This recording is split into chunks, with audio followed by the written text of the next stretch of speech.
Bonjour tout le monde.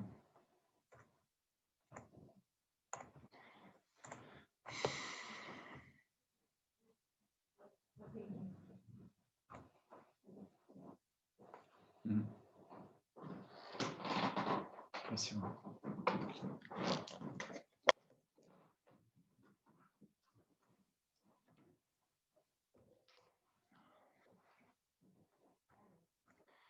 Bonjour. Так, ну, начнем, наверное. Остальные пусть подключаются потихонечку. Сегодня у нас последний день по вот этой вот культурной, скажем так, неделе, исторической, лингвистической. И на следующей неделе мы уже начинаем грамматику.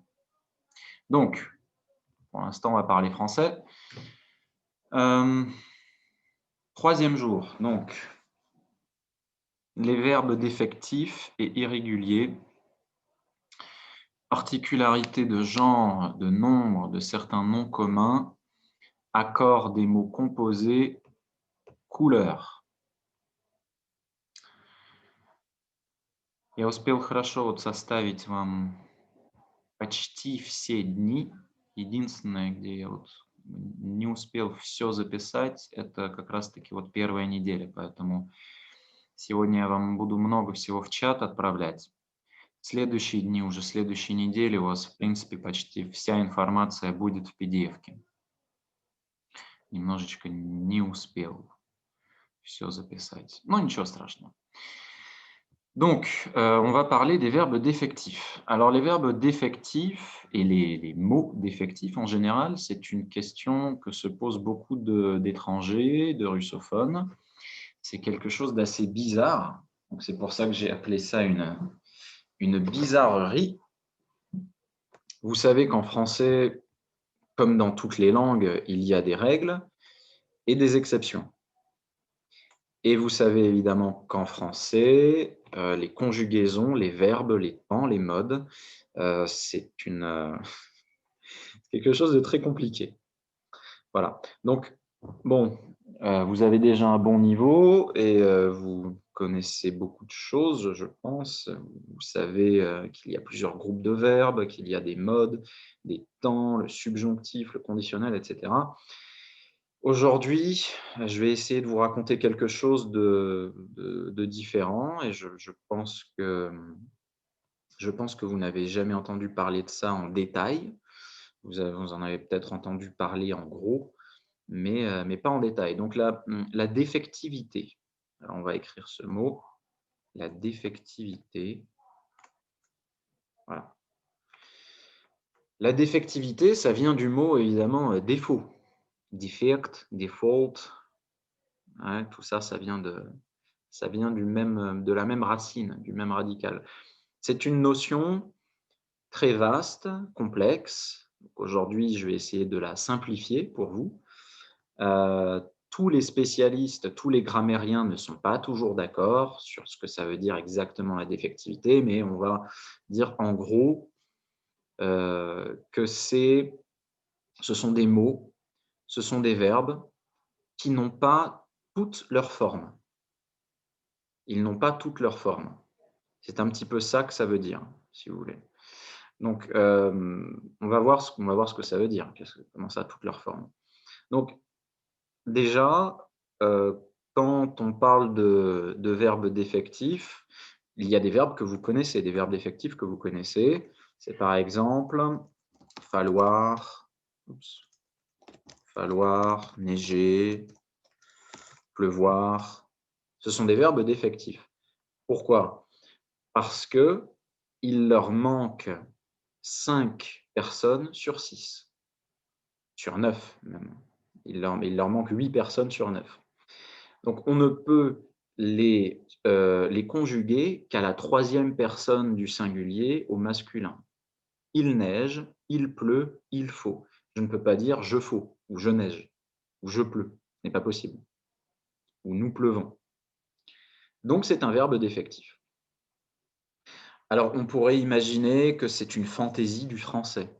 On pourrait imaginer que ce sont les Français qui ont décidé de rendre la vie difficile aux étrangers qui voudraient apprendre le français, mais ce n'est pas vrai. Ce n'est pas vrai. On parle, si vous regardez des grammaires latines, bon, personne ne regarde de grammaire latine évidemment, moi j'en ai regardé, on parle de defectivus verborum dans des grammaires latines au IVe siècle déjà. Donc il y a 1600 ans, ça existait déjà, cette notion de défectivité. Le français n'existait même pas à cette époque. Eh bien, on estimait déjà qu'il y avait des mots et des verbes défectifs. Bon, on peut regarder le latin, c'est intéressant, mais c'est le latin, quoi. Donc, on pourrait, par exemple, se poser la question du russe.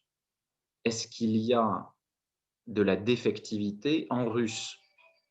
La réponse, évidemment, est oui. Donc, on va regarder ce qui se passe en russe. Quelle est cette défectivité en russe? En russe, on appelle ça недостаточные глаголы. Défectivные или недостаточные глаголы. Pourquoi est-ce qu'ils sont недостаточные? Pour deux raisons principales. Во-первых, по причинам фонетическим. C'est-à-dire qu'on peut appeler ça aussi благозвучие, l'euphonie, d'accord, вследствие появления непривычных звуковых сочетаний. C'est la première raison. La deuxième raison, elle est sémantique. Семантическая или смысловая.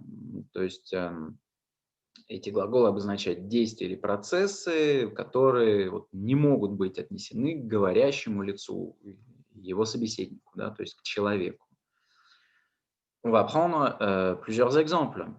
Donc, comme on a déjà dit, pleuvoir. Я не могу дождить. Дождит оно, он, какое-то непонятное, абстрактное оно. Il pleut. То же самое, il neige. D'accord? Donc, si on regarde des verbes en russe, eh bien, par exemple, колоситься, да, несовершенного вида глагол, поэтому он не употребляется, например, в будущем времени. Нет будущего времени у глагола колоситься. Мы говорим «я буду колоситься». Другого варианта нет. Я могу сказать «я заколошусь». Donc, это вот пример в русском языке несовершенного вида глагола, недостаточного, дефективного. Точно так же, как falloir, il faut. То же самое. On peut évidemment aussi se souvenir du verbe, du глагол победить. Да? Я победю или побежу. Même chose. D'accord? Очутиться. Il n'y a pas de présent pour ce verbe. Нет настоящего времени для этого глагола.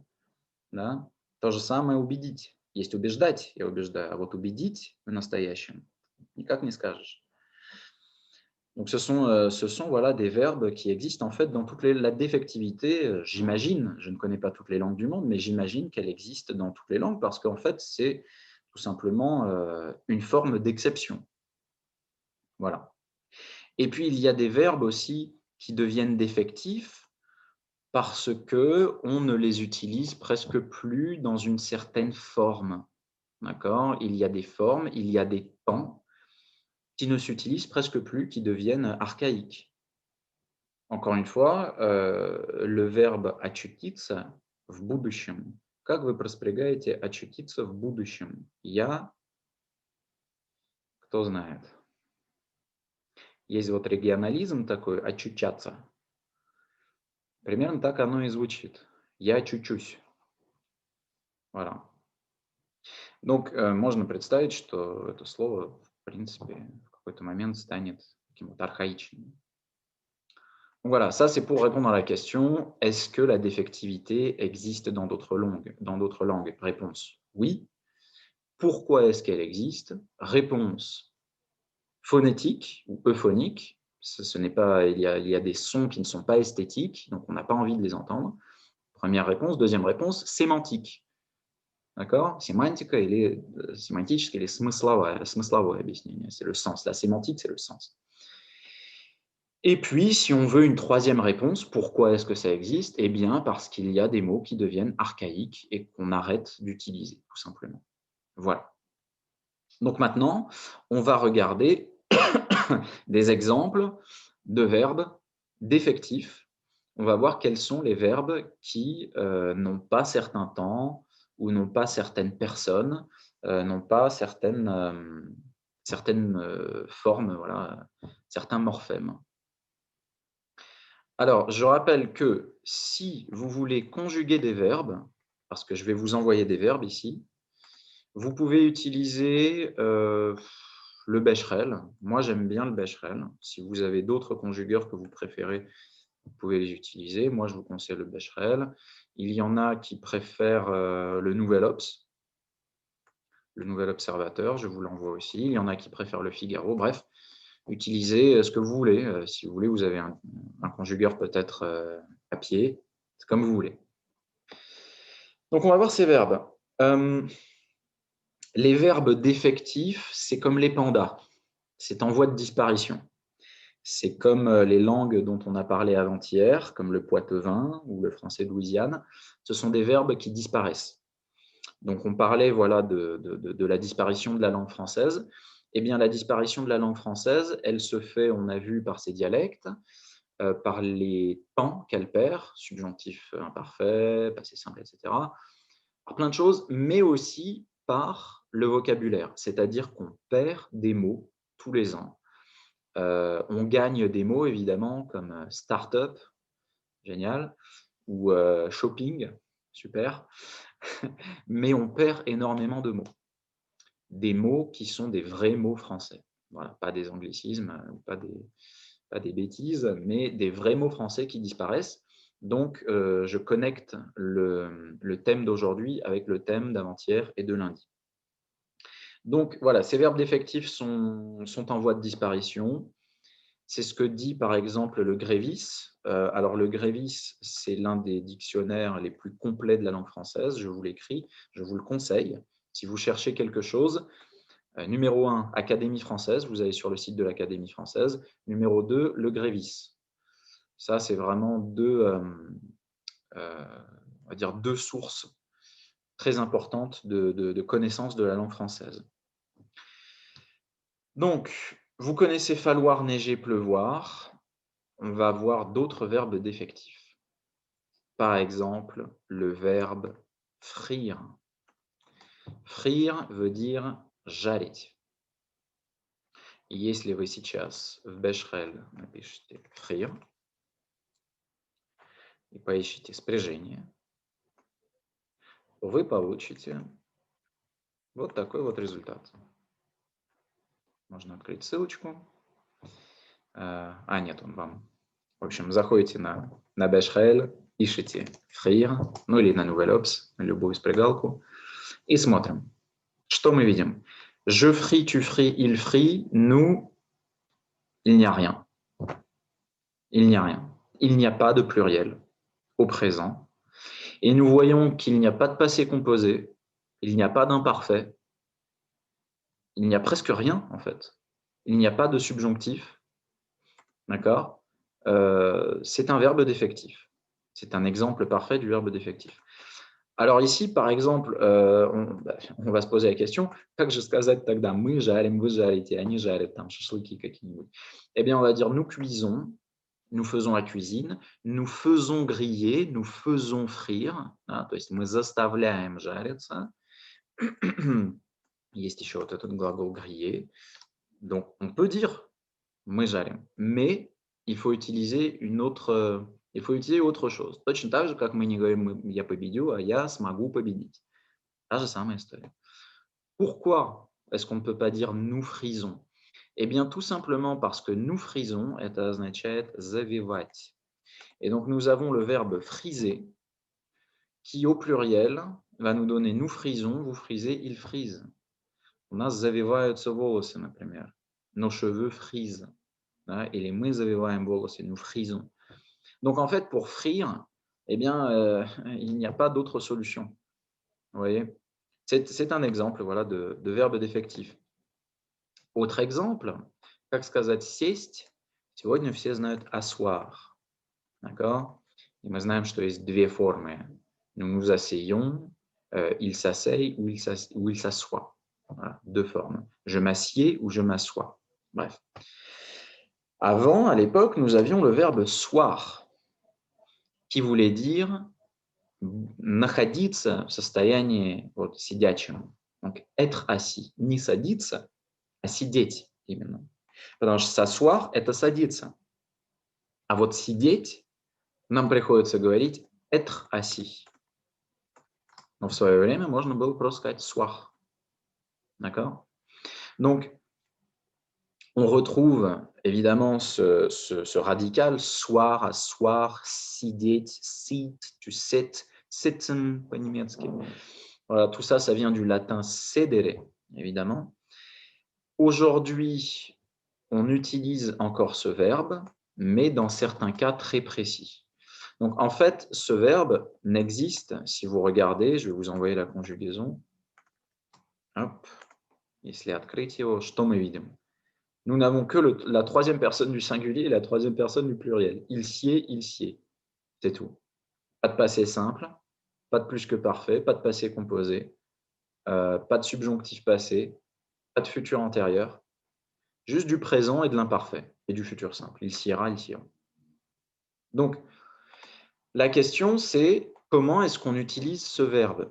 Eh bien, en fait, on l'utilise dans certaines locutions ou certaines idiomes. Une locution, skажем так, оборот речи. Ces verbes défectifs, ils sont très importants dans certaines locutions, dans certains idiomes. Par exemple, il sied, qu'est-ce que ça veut dire en fait? Ça veut dire il est convenable. D'accord?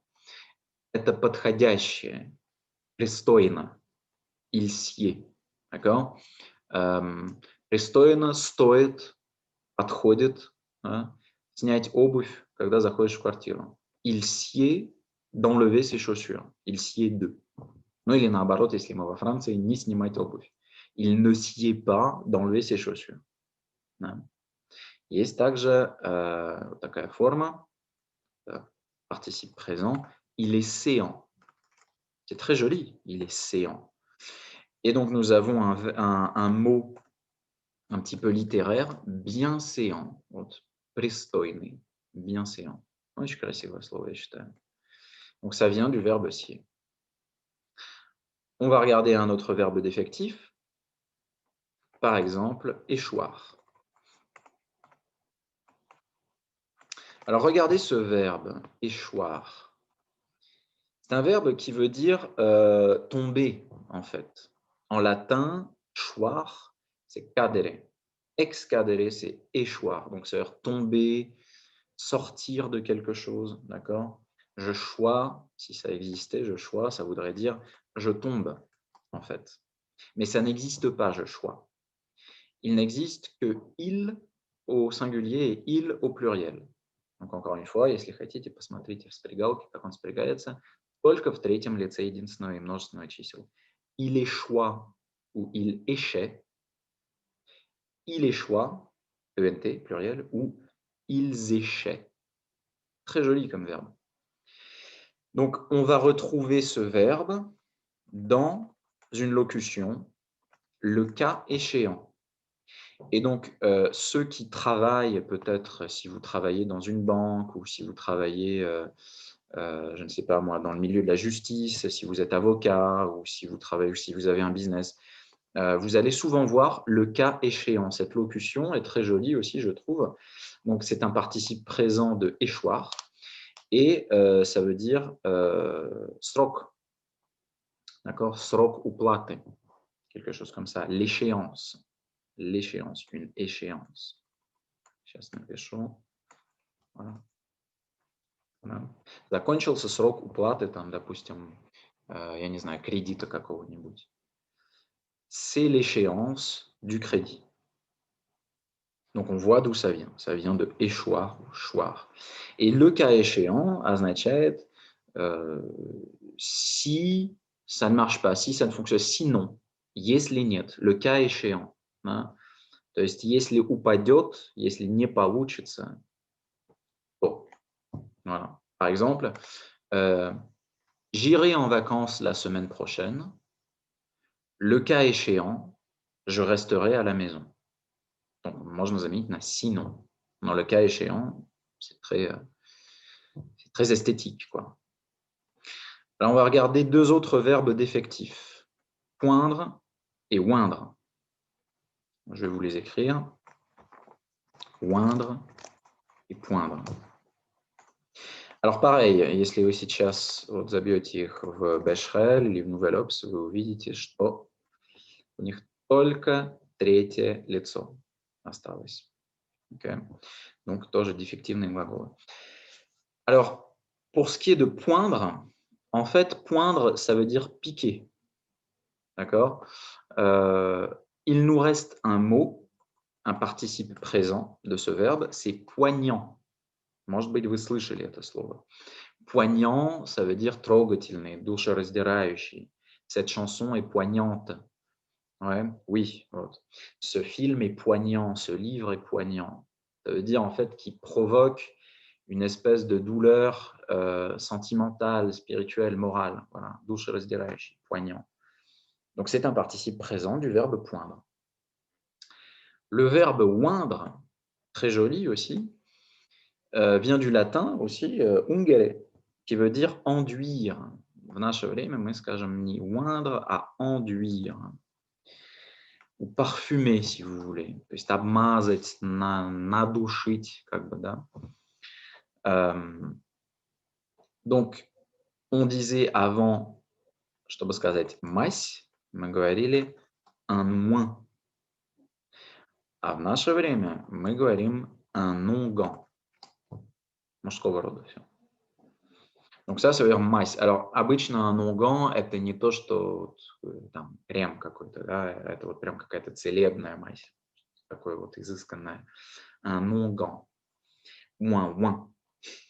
Ça fait beaucoup de nasal. On a l'impression qu'on a le rhume, un oint. Et donc, il est devenu défectif parce que, pour des raisons esthétiques. C'est vrai que la conjugaison, si vous avez regardé là, la conjugaison est très drôle. Passé composé, ils ont oint. Ils ont oint. Imparfait, joignait. Ouais, passé simple, joignis. Subjonctif présent, que joigne. Présent de l'indicatif, nous oignons. Ça s'écrit comme des oignons, en fait. Nous oignons. Donc là, bon, on imagine que ce verbe est devenu défectif parce qu'il n'est pas pratique à prononcer, tout simplement. Et vous avez une citation de Rabelais. Donc, si vous ne connaissez pas Rabelais et que vous voulez lire quelque chose d'exceptionnel, je vous le conseille. C'est de la grande littérature classique, Rabelais. C'est le 15e siècle, en fait, tout simplement. C'est la fin du 15e siècle, François Rabelais. Je vais vous envoyer François Rabelais. Voilà. Donc lui, à son époque, le verbe oindre était utilisé et il a une phrase qui est très connue. C'est cette phrase, Pogavorko Taka. Oignier vilain, il vous poindra. Poignier vilain, il vous oindra. Il vous oindra. Oignier vilain, il vous poindra. Poignier vilain, il vous oindra. Alors un vilain, c'est un voyou, c'est un bandit, c'est quelqu'un de méchant. Donc qu'est-ce que ça veut dire? Oigner, passer de la crème, c'est-à-dire soyez gentil avec un voyou, avec un bandit, il vous poindra, il vous piquera, il vous frappera. Si vous êtes gentil avec un méchant, il vous frappera. Poigner vilain, piquer un bandit, piquer un voyou, il vous passera de la pommade, il sera gentil avec vous. Vous voyez? Soyez gentil avec quelqu'un de méchant, il sera méchant. Soyez méchant avec quelqu'un de méchant, il sera gentil. Donc voilà, c'est cette phrase de Rabelais qui est très très connue, on l'apprend à l'école. Maintenant, vous savez ce que ça veut dire et ce que sont ces verbes oindre et poindre. Alors on continue avec nos verbes défectifs. Un verbe défectif que j'aime beaucoup, c'est gésir. Gésir, donc qu'on utilise uniquement à la troisième personne du singulier, aujourd'hui, de notre temps. À l'époque, ça existait, je gis, tu gis, il git, nous gisons, vous gisez, ils gisent. Par contre, si vous regardez, если проспрягаете его, посмотрите, он существует только в настоящем и в imparfait. Pas de passé composé, pas de plus que parfait, pas de passé simple, pas de futur. etc. C'est vraiment un verbe d'effectif typique, que du présent et de l'imparfait. Alors, qu'est-ce que ça veut dire gésir et où est-ce qu'on peut le retrouver, ce verbe? Eh bien, on peut le retrouver sur les pierres tombales. Sur les pierres tombales, on peut voir si-ji. D'accord? Donc, si, évidemment, ça veut dire ici. C'est un vieux mot pour dire ici. Et J, eh ben, tout simplement, c'est gésir à la troisième personne du singulier. Pierre tombale – это надгробный вот камень, да, или как это называется, надгробие, в общем. Donc si-ji можно перевести как здесь покоится. Et c'est quelque chose qu'on a l'habitude d'écrire sur les pierres tombales. Donc maintenant, si vous voyez ça, si-ji, vous saurez que c'est un verbe. Si, c'est ici, et j, c'est gésir. Encore un verbe défectif que j'aime beaucoup, c'est apparoir. Agésir. Почему а? Перевод. CG переводится как «здесь покоится». Мы увидим вот эту формулу CG только над надгробиях.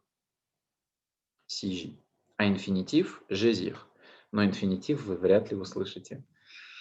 Все эти глаголы, они уже почти что полностью забыты и умерли. Покоиться, да, покоиться. Как бы лежать, если дословно. Но они все, почему я вам рассказываю про эти глаголы? Не просто ради вот этого наслаждения заниматься археологией, а потому что мы видим, что некоторые формы все еще существуют. Как вот этот вот «сижи» или вот это слово «poignant». Просто теперь вы понимаете, откуда они. Да? То есть это же все-таки формы, «poignant» мы же видим, «ant», что это некий не герондий, а вот деепричастие. Вот, значит, должен же быть какой-то инфинитив. Poindre. Donc, un verbe que j'aime beaucoup, c'est apparoir. Verbe défectif. Il a été supplanté, c'est-à-dire il a été remplacé, supplanté aussi, voilà, c'est un verbe qu'on n'utilise presque plus, supplanté, moi j'aime bien, remplacé par le verbe apparaître. Mais à l'époque, voilà, il y avait ce verbe apparoir, que j'aime beaucoup, et donc si je le conjugue, ça va nous donner il appert. Je trouve aussi très…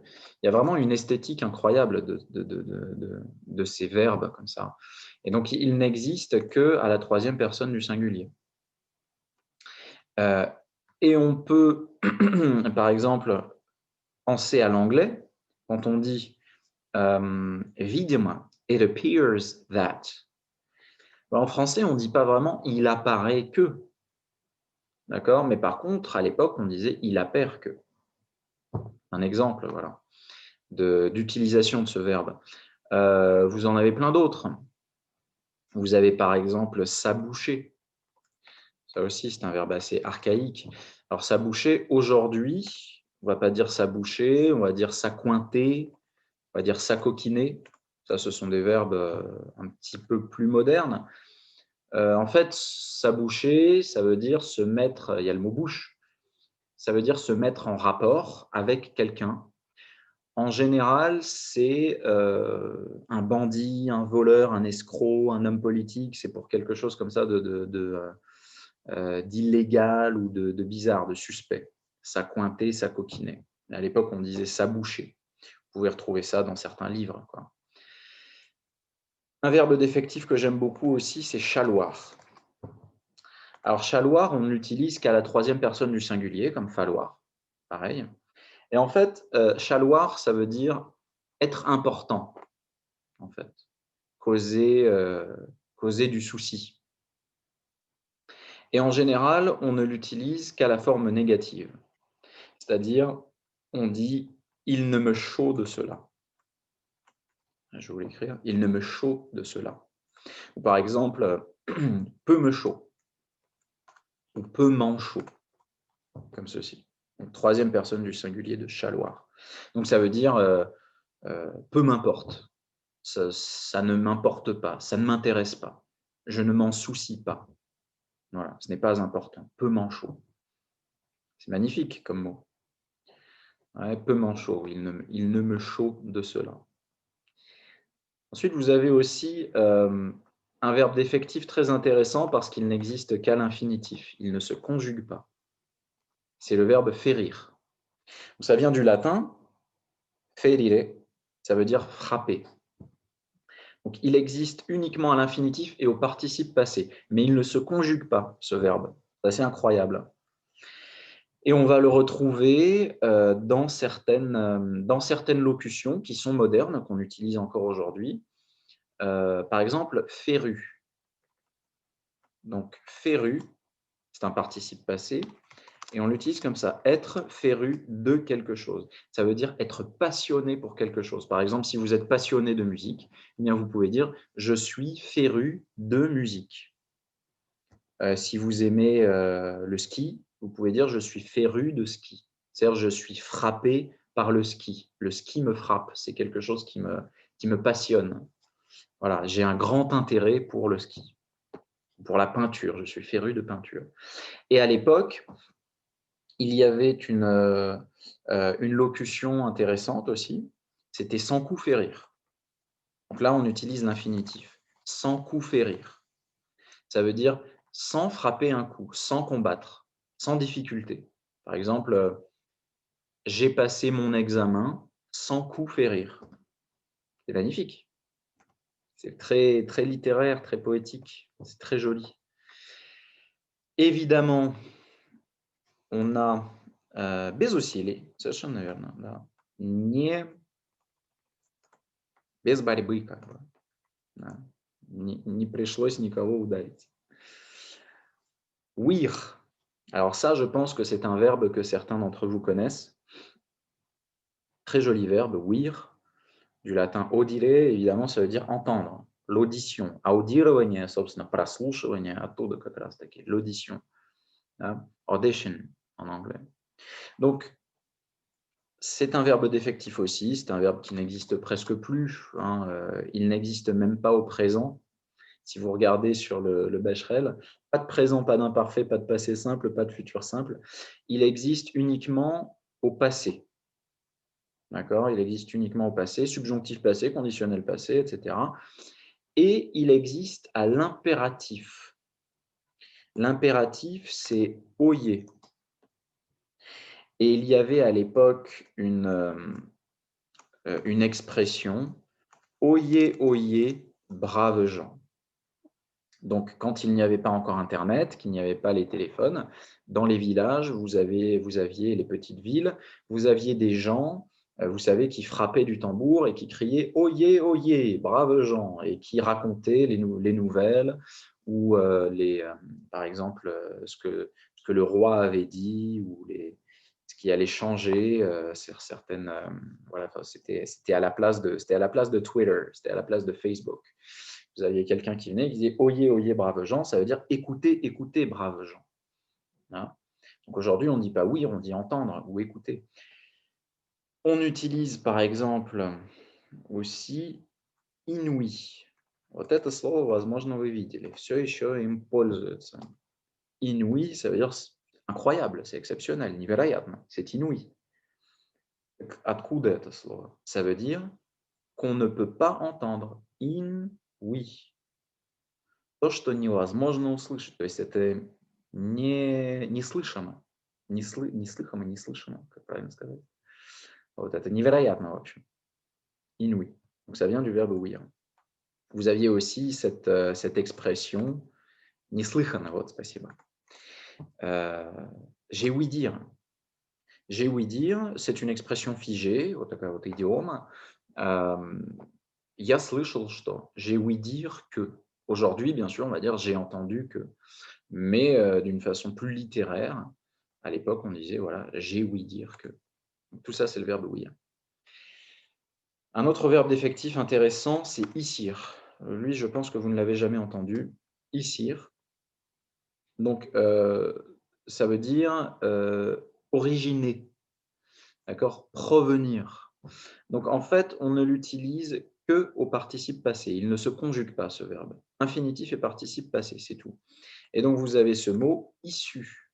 Je pense que vous avez déjà entendu ce mot, « issu ». Donc, issu, ça veut dire originaire. D'accord? Il est issu d'une grande tradition. Ça veut dire, il est originaire, il est en provenance d'une grande tradition. D'accord? Vous avez aussi un substantif, есть также существительное, l'issue. The exit. Voilà, par exemple. То есть быть родом, например, откуда, можно сказать, je suis issu de territoires européens. Быть из, как бы. L'issue, c'est un peu la sortie. Vous avez par exemple la Maxime Ducamp qui dit « Tout pouvoir légitime est issu d'une usurpation ». C'est-à-dire tout pouvoir légitime est né, родился, est originaire d'une usurpation. Voilà ce que ça veut dire. Et donc l'infinitif, c'est « isir ». C'est un infinitif qu'on entend presque jamais. Un dernier verbe, allez, il y en a des millions, je ne vais pas...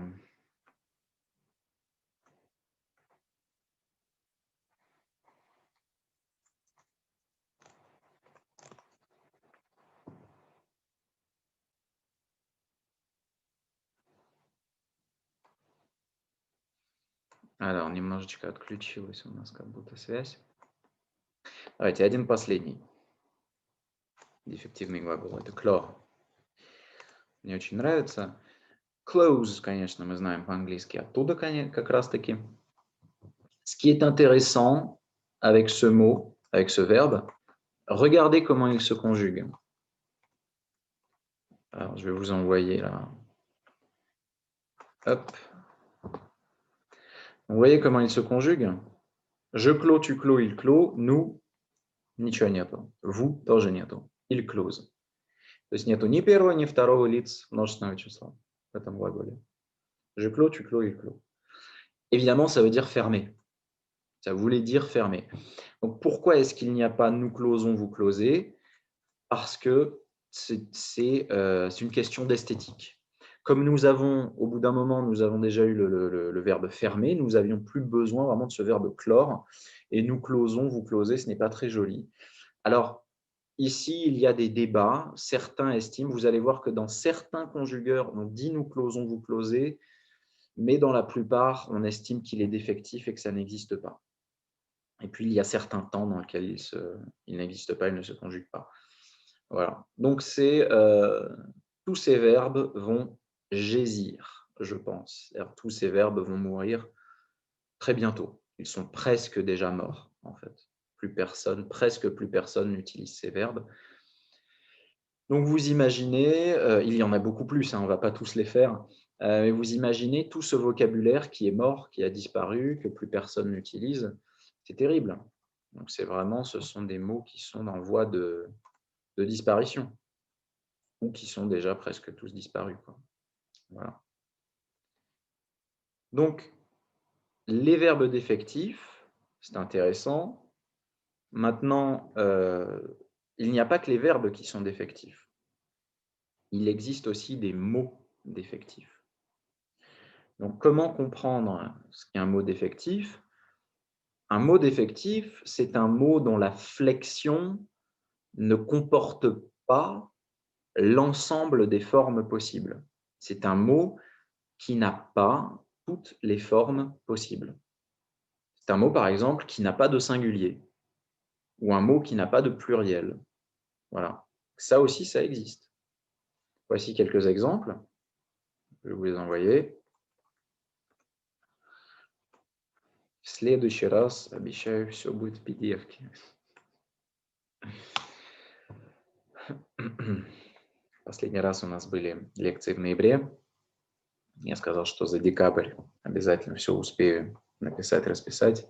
Но, конечно же, в декабре Новый год и так далее. Коронавирус в том числе. Я болел, поэтому не получилось до конца создать вам идеальную PDF-ку. Но в следующий раз, клянусь, все будет в файле. Alors, on va lire ces mots. Ténèbres, то есть это тьма. Только тьмы существуют. Только во множественном числе. Il n'y a pas de singulier, ça n'existe pas. Les ténèbres sont un mot défectif. Frais. Alors, не в смысле свежие, а в смысле сбор цены. J'ai des frais de compensation, j'ai des frais pour mon entreprise, pour ma société, des frais de dossier. Знаете, вот, les Français adorent ça, les frais de dossier. Voilà, donc это как бы сбор, цена каких-то дополнительных денежек. Так и не существует в единственном числе. C'est toujours des frais. Les rillettes, c'est délicieux les rillettes. Я думаю, что все знают, что это такое вот похоже на паштет, только вкуснее. Pareil, uniquement au pluriel, pas de singulier. Simagrée. Alors simagrée, c'est un très joli mot. Ce sont des attitudes, des gestes, des paroles qu'on utilise pour se mettre en valeur, pour atteindre un but, pour tromper. То есть можно это перевести как манерность, кривляние. Кривляние такое вот притворство. Вот, c'est ça des simagrées. Vous allez retrouver, je viens d'y penser, il y a Pascal Obispo qui utilise ce mot dans une chanson qui s'appelle «Assassine». Вот только что вспомнил. Если я ее сейчас найду. Очень красивая песня. Вот вроде бы. Вот. Сейчас я вам ее скину, послушайте. C'est une très jolie chanson. Et dedans, vous allez entendre ce mot simagrée. Assez de simagrée. Ça veut dire assez de paroles hypocrites, quoi. Ensuite, donc nous avons termes. Alors les termes, это как бы термальные ванны, bon, ça n'existe plus vraiment. C'était du temps des Romains, des Grecs, термальные ванны. Quoique, tout ce qui est sauna, des trucs comme ça, вот баня, можно было бы это перевести в каком-то смысле как des termes. Honoraire, alors гонорар, французское слово, в русском языке перевели как гонорар в единственном числе, хотя во французском он существует только во множественном числе. Honoraire. Nельзя сказать un honoraire, on dit des honoraires, toujours, всегда. Voilà. Donc, vous voyez, ce sont des exemples de mots défectifs, de substantifs, de non défectifs. Ce ne sont pas des verbes, ce sont des mots. Alors, à se poser la question pourquoi, on revient toujours à la même chose. Ce sont des questions sémantiques, ce sont des questions euphoniques, donc des questions esthétiques, etc. C'est comme ça. Il y a peut-être aussi des explications historiques, des petits détails que je ne connais peut-être pas. Bon, on imagine mal une rillette, en fait. La rillette, c'est un petit bout, un minuscule bout de viande. En fait, c'est comme un petit fil de viande. Quand vous en mangez, vous ne pouvez pas manger une rillette. On a du mal à imaginer ça. Voilà, как, например, я задавал вопрос, по-французски, нужно ли писать des spaghettis с буквой «с» на конце или без. С некоторыми из вас я уже делал это упражнение. Подумайте, как бы вы написали des spaghettis в конце «с» или нет. Вот посмотрим на картинку. Открываем и видим qu'est-ce qu'on voit spaghetti, никакого «с» в конце нету. Нет. Почему? Потому что это итальянский язык. Итальянский спагетти – это множественное число. Но по-хорошему, так как это французский язык, мы должны подчиняться правилам французского языка. Да, поэтому возьмем, допустим, портфель, французское слово, но в русском языке он подчиняется правилам русского языка. Поэтому с портфелем, портфели, портфеля и так далее. Здесь то же самое. Оно может быть и не французское слово, но оно подчиняется правилам французского языка, поэтому для спагетти желательно поставить «с». Вопрос-то не в этом. Вопрос в том, если спагетти по-итальянски – это множественное число, как же звучит единственное число? Voilà. C'est ce genre de questions. Oui, jeans, par exemple. Exact. On ne dit pas un jean. C'est le genre de questions qu'on se pose quand on fait de la linguistique. И на самом деле существует такое слово spaghetto, то есть вот одна штука. Mais en français, évidemment, on ne dit pas un spaghetto.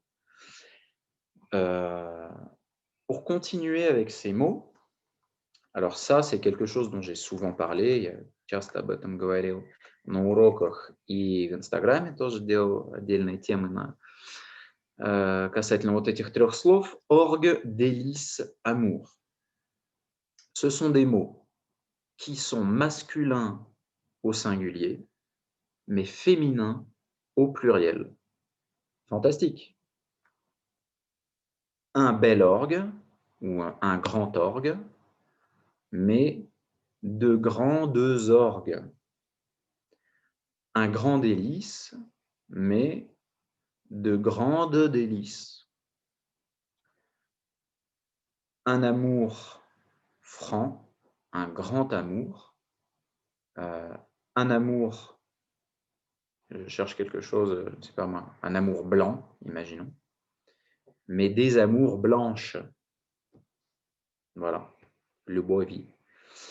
В единственном числе они будут мужского рода, а во множественном женского рода. Voilà, ce genre de choses. D'autres mots aussi qui s'apparentent à ces bizarreries, à ces exceptions, c'est des mots comme gens, les gens. Donc, les gens est un mot masculin si l'adjectif se place après. C'est-à-dire, je vais dire les gens vieux. D'accord? Если прилагательное после него ставится, оно мужского рода. Но если прилагательное перед ним ставится, gens будет женского рода. И я скажу les belles gens, а не les beaux gens. Да? Les petites gens. Что означает пролетариат. Да? То есть бедные люди, les petites gens. Vous voyez ce genre de bizarrerie, on va retrouver ça un petit peu à droite, à gauche, pas seulement avec les verbes, comme vous le voyez ici. Alors bon, on n'a pas le temps de faire tout le programme que je voulais. Si vous avez des questions, posez-moi vos questions. D'accord? On va essayer de faire au moins un verbe irrégulier. Parce qu'on a parlé des verbes défectifs, on n'a pas vraiment parlé des verbes irréguliers. Donc, le verbe irrégulier, alors les 3 verbes les plus utilisés en français, c'est être, avoir, aller. Ce sont des verbes irréguliers. Les verbes les plus utilisés en français en général sont des verbes irréguliers de toute façon. Vous avez, j'utilise très souvent cette liste durant mes cours avec les groupes et je vais vous envoyer cette liste. Gardez-la, elle est assez intéressante. Ouvrez-la, vous allez voir. Ce sont les 50 verbes les plus fréquents, donc les plus utilisés en français. À gauche à l'écrit, à droite à l'oral. D'accord? On voit, c'est à peu près la même chose, à l'écrit comme à l'oral, c'est à peu près les mêmes verbes. Regardez les 13 premiers verbes. Être, avoir, faire, dire, pouvoir, aller, voir, savoir, vouloir, venir, falloir, devoir, croire. Stop.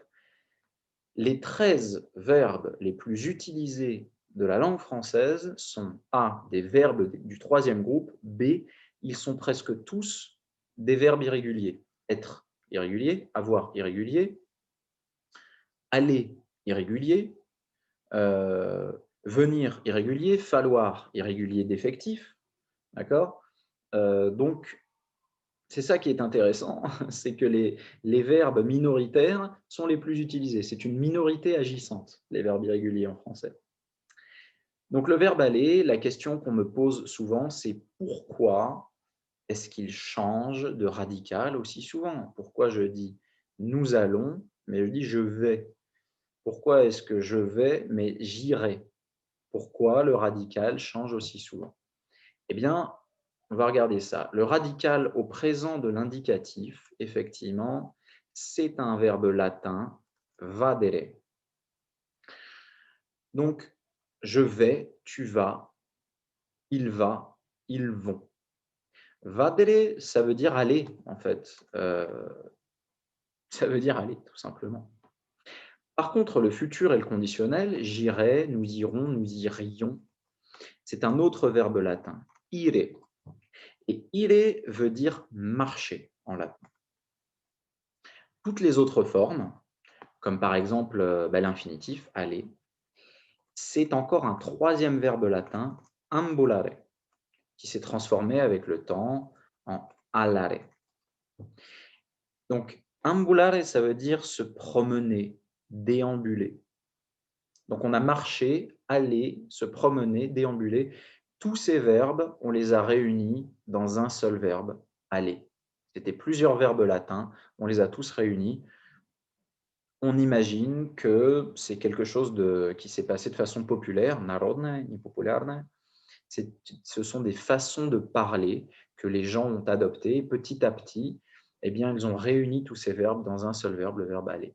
Ambulare, конечно же, амбулатория, ambulance, скорая помощь и так далее. Voilà, tout ça. C'est un exemple, vous voyez, on va dire, de transformation par l'agglutination, c'est-à-dire qu'on a collé plusieurs éléments pour en faire un seul verbe. Il est très intéressant aussi parce qu'à l'impératif, vous avez un pronom adverbial, vous avez un pronom, le pronom Y à la fin de l'impératif. Чтобы сказать «ну иди», нельзя же сказать «va». Да. Можно, конечно, это такая будет поэтическая, литературная форма, но вообще мы говорим «vas-y», иди. Ouais. Donc, l'usage aussi pronominal de s'en aller est intéressant. Le pronom en apparaît après le pronom réfléchi, n'est-ce pas? Je dis je m'en vais. Очень интересно тренироваться, спрягать s'en aller во все времена. В настоящем времени мы, в принципе, привыкли je m'en vais, tu t'en vas, il s'en va, nous nous en allons, vous en allez, ils s'en vont. On va попробуйте в passé composé. Ça va déjà être un petit peu plus difficile, d'accord? Или, допустим, повелительное наклонение. Allons-nous-en. Hein? Et à la deuxième personne, va-t'en. C'est une élision de e. On ne dit pas va-t'en, on dit va-t'en. Donc, pour revenir au passé composé, qui est très intéressant, beaucoup de gens vont dire « je me suis en allé ». Настоящее вот деревенщина. Ужасно просто звучит. «Je me suis en allé». На самом деле мы же видим, что возвратная частичка ставится всегда перед «en». А «en» перед глаголом. Значит, по-хорошему мы говорим не «je me suis en allé», а «je m'en suis allé». Вот как красиво звучит. Попробуйте полностью его проспрягать. Je m'en suis allé, tu t'en es allé, il s'en est allé, nous nous en sommes allés, vous vous en êtes allés, ils s'en sont allés. Magnifique. Très joli comme formule. Donc voilà, bon, malheureusement, on n'a plus beaucoup de temps, on n'a plus de temps du tout d'ailleurs, mais voilà, au moins on a fait aller, le verbe irrégulier le plus usité, le plus intéressant de la langue française. Voilà. Les amis, merci beaucoup pour cette semaine de linguistique, d'histoire, de littérature, de plein de choses. J'espère que ça vous a intéressé. Et puis, j'espère que vous avez compris au moins 90% de tout ce que j'ai dit. Minimum. La semaine prochaine, on va faire de la grammaire. На следующей неделе мы уже с вами будем по-русски общаться преимущественно. Вот. И, соответственно, займемся грамматикой. В первую очередь это будут местоимения. Вот. Вернемся к ним. И, соответственно, шестой день, вот четвертый, пятый день больше теории, шестой день практика. Вот. Посмотрим, что успеем сделать. Здесь вы можете уже посмотреть вот на упражнение, которое я вам написал. Также, возможно, диктант попробуем сделать. Вот. Ну, в общем, сколько успеем, столько и сделаем. Merci beaucoup, les amis, et à la semaine prochaine. Merci à tous. Спасибо вам большое. Bon week-end. Au revoir.